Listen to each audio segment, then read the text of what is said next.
Consumers have become more worried about the state of their finances, but has anything changed for beauty consumers during the recession? The report looks at whether the recession has affected people's budgets in regards to their body image. A third of all adults didn't change their shopping habits for beauty products in 2010, but 1 in 4 spent less on beauty products last year, and 1 in 5 shopped around more to compare prices. The beauty industry is dominated by younger women. Professional females have greater financial freedom to spend on beauty treatments, coupled with a greater concern about looking good, meaning women will carry on spending in a quest to look and feel good. It is obvious men are becoming keener to splash their cash on health and beauty products, and consumers are still prepared to pay for luxury items. This is what Robert Warmley, director of Deep Tan Sunbeds, had to say. Somebody told me that people were getting an artificial tan, so I just bought a few sunbeds and there was a huge amount of response then. I suppose you could consider it a slight vice, couldn't you?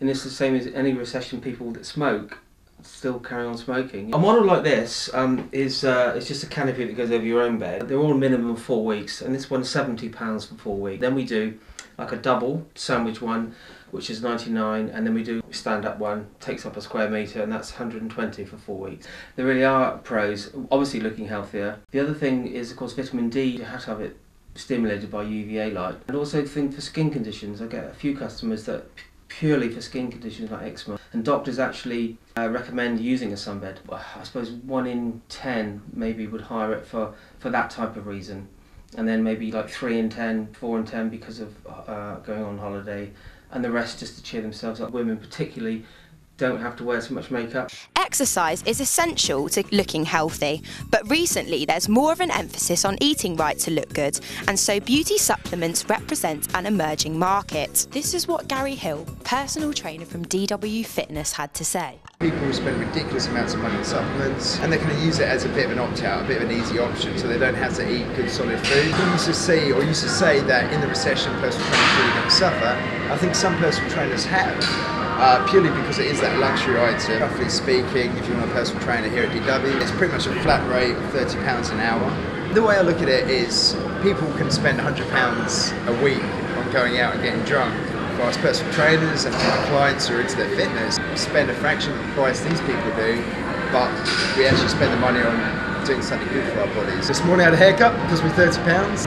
I do spend probably about £50 to £100 in supplements every month. The food costs me an absolute fortune, so I'm probably looking at £150 to £200.